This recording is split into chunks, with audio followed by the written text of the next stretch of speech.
I was born into a rich and important family in Tyrone, Ireland.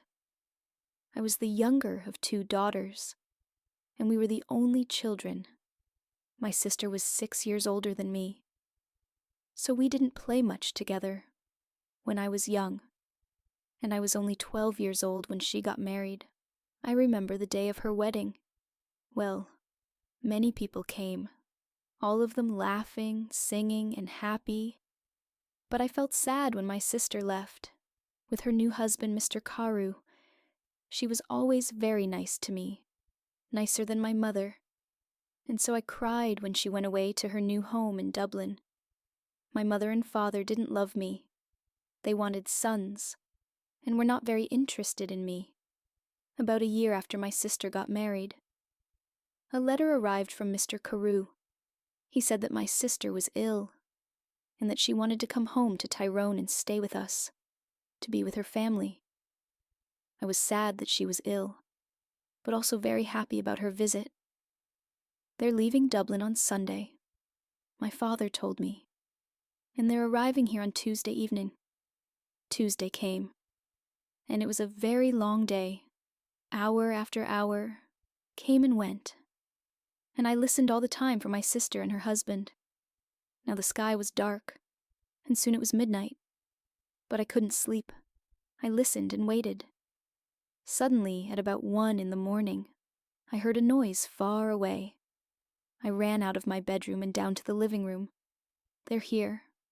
They're here. I called to my father, and we quickly opened the front door to see better. We waited there for a few minutes, and we heard the noise again. Somebody crying far away in the night. But we saw nothing. There were no lights, and no people there. We went outside, waiting to say hello, and to help my sister with her bags. But nobody was there. Nobody came. I looked at my father, and he looked at me. We didn't understand.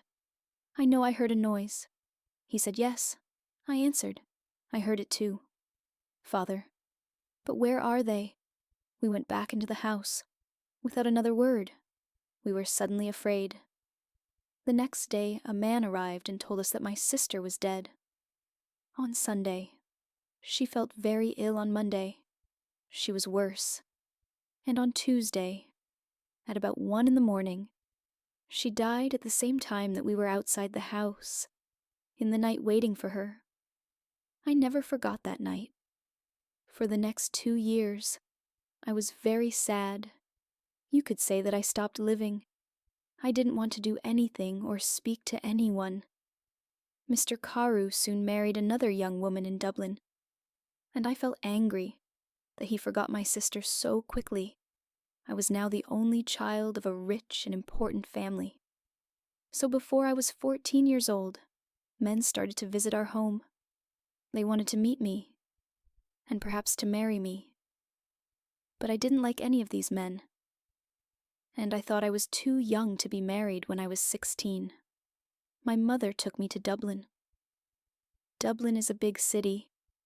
She said, "We're going to meet richer and more interesting men than the ones back home in Tyrone. We can easily find you a good husband in Dublin." In Dublin, I began to be happier. I met a lot of friendly people, and I went dancing every evening. A lot of young men came to speak to me and ask me to dance. I liked talking to them. I started to live and laugh again. And I didn't think about my dead sister all the time. But my mother was not so happy. She wanted me to find a husband quickly one night. Before I went to bed, she came into my room and said, "Do you know Lord Glen Fallon?" "Oh yes," I answered. "He's that ugly old man from Carilla." "He's not ugly. And he's not old Fanny," my mother said quickly. "He's from a very rich and important family too, and he wants to marry you. He loves you, loves me, wants to marry me, but he's making a mistake." "Mother," I said, "I don't love him. I can't marry somebody I don't love." "Think about it." "Fanny," my mother answered quietly, "Hugh's a good man, and he wants to marry you. You're a very lucky young woman." My mother left the room, and I sat quietly for a long time. Lord Glenfallen was a nice, friendly man. I thought I didn't love him. No, but I did like him. He always talked about interesting things. I never felt happy at home with my mother and father, but I always felt better when I talked to him the next morning. When I saw my mother, I said only one word: "Yes, Lord Glenfallen," and I got married the next spring. And 2 days after our wedding, we said goodbye to my family and left Tyrone. 3 days later, we arrived in Carilla, and I saw my husband's beautiful house for the first time. It was near a river, and there were many trees and flowers in the garden. Birds sang in the trees, and the sky was blue. I stood next to him and looked at it all, and I felt very, very happy. "Come, my love," said my husband. "You must come in and meet Martha. She cooks and cleans and knows everything about the house." So we went into the house, and I met Martha, a friendly old woman with smiling blue eyes. She showed me around the house. Suddenly, I felt excited to be there. It was a very happy place. Women sang in the kitchen. Men built fires in the living rooms. And there were dogs and cats everywhere. "Come with me now," Madame said, "Martha, and look at your bedroom. Then we can take up your bags and you can wash before dinner." I followed her, and soon we arrived at a big brown door. "This is your room," she said, and she opened the door. I stood and looked suddenly cold. With fear in front of me stood something big and black. I didn't know what it was. I thought it was an old coat, but without anybody inside it. I jumped back quickly, very afraid, and moved away from the door. Is something wrong? Madame Martha asked me nothing. Perhaps it's nothing. I answered quickly, but I thought I saw something in there. I thought I saw a big black coat there when you opened the door. Martha's face went white with fear. "What's wrong?" I asked her now. "You look frightened." "Something bad is going to happen," she said. "When someone sees the black coat in this house, we know that something bad is going to happen soon. To the Glenfallen family. I saw the black coat when I was a child, and the next morning, old Lord Glenfallen died. Something bad is going to happen. Now, madame, I know it." We went down to have dinner. I felt unhappy, happy and afraid, but I didn't say anything to my husband about the black coat. I wanted to forget about it and be happy again the next day. Lord Glenfallen and I went for a walk together to look around the house and gardens, because I wanted to know my new home better. "I like this house and all the people here," I said, "and I'm happy to be here with you. It's much better than Tyrone." My husband was quiet for a long time. He walked with his head down, thinking, then suddenly he turned to me, took my hand and said, "Fanny, listen to me. Listen carefully. There's something I must ask you. Please, please only go into the rooms in the front of the house. Never go into the rooms at the back of the building or into the little garden by the back door. Never. Do you understand me, Fanny?" His face was white and unhappy. I understood his words, but I didn't understand why he was suddenly a different man. Here at Cahargilla, he never smiled or laughed anymore. Perhaps the back of the house was dangerous, I thought, but he didn't want to talk about it anymore. We went back to the house without speaking, and again I tried to forget his words and to be as happy as I was before.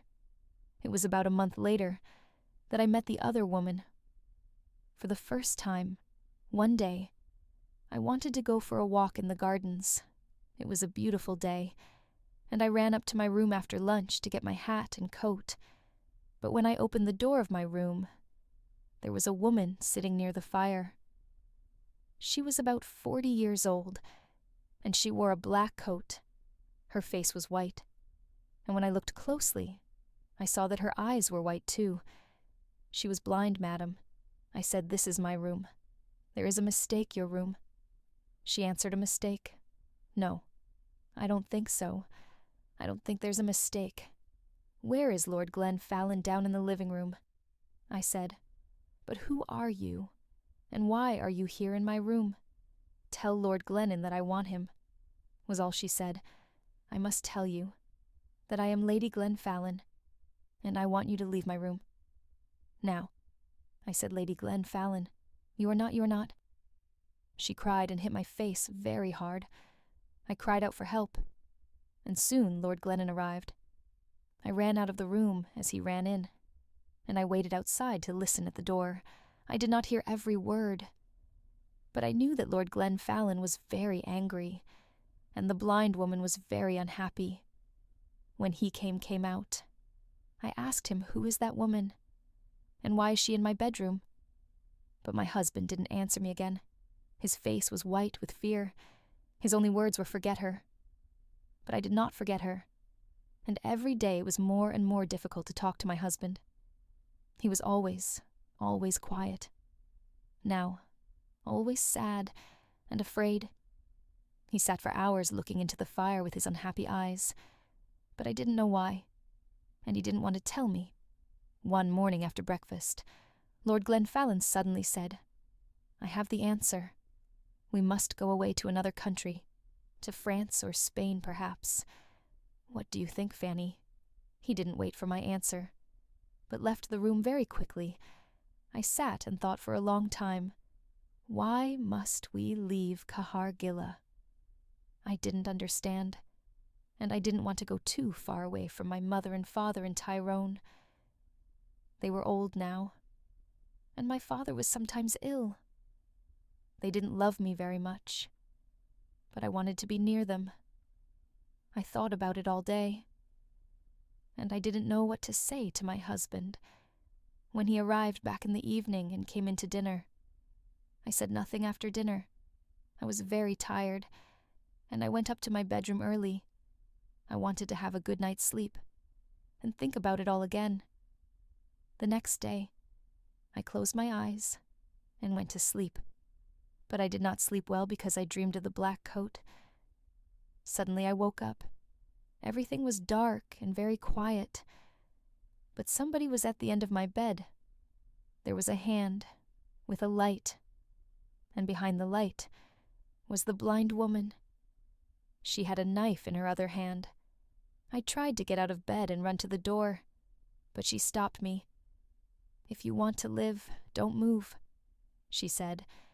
"Tell me one thing. Did Lord Glenfallen marry you?" "Yes, he did." I answered. "He married me in front of 100 people." "Well, that's sad," she said, "because I don't think he told you that he had a wife." I am his wife, not you, young woman. You must leave this house tomorrow, because if you stay here, you see this knife, I am going to kill you with it." Then she left the room, without a sound. I didn't sleep again that night. When morning came, I told my husband everything who was the blind woman. I asked him.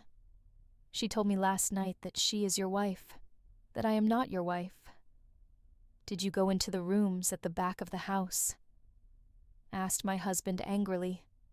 "I told you that you must never go there, but I didn't." I answered. "I was in my bed all night. She came to me. Please tell me what is happening." My husband's face was white again, and he didn't speak for a long time. Then he said, "No, she is not my wife. Don't listen to her. She doesn't know what she is saying." And he left the room. I ran to find Martha. I didn't like this house anymore. My husband was a difficult man, and I didn't understand him. Who was the blind woman? I wanted to know. "Everything, don't cry." "Madam," said Martha, when I found her sit down and listen to me, "what I am going to tell you is not very nice. The blind woman, the woman in the black coat, is dead. You saw her ghost. She was married to your husband, and she was Lady Glen Fallon. Nobody knows how she died. Her bedroom room was at the back of the house. Somebody saw your husband with a knife in his hand on the night she died. But did he kill her? Nobody knows when we found her. The knife was on the floor next to her, and her eyes. Somebody cut her eyes out after she died. Perhaps. He didn't want her to see his other women. His next wife. I didn't wait to speak to my husband again. I left that day. I was too afraid to stay another minute at Carilla. I knew that the blind woman was going to come back again and kill me. I said goodbye to Martha, took my bags, and told my driver to take me back to Tyrone Groan. I am happy, living here with my mother and father. Now the house is quiet. I sleep well each night, and they are friendlier to me than they were before. Sometimes my dead sister visits me at night, but I am never afraid she tells me that the blind woman is trying to find me at Carilla, and that she wants to kill me. She is jealous of me, but she can never find me there. She must wait for the next lady, Glen Fallon.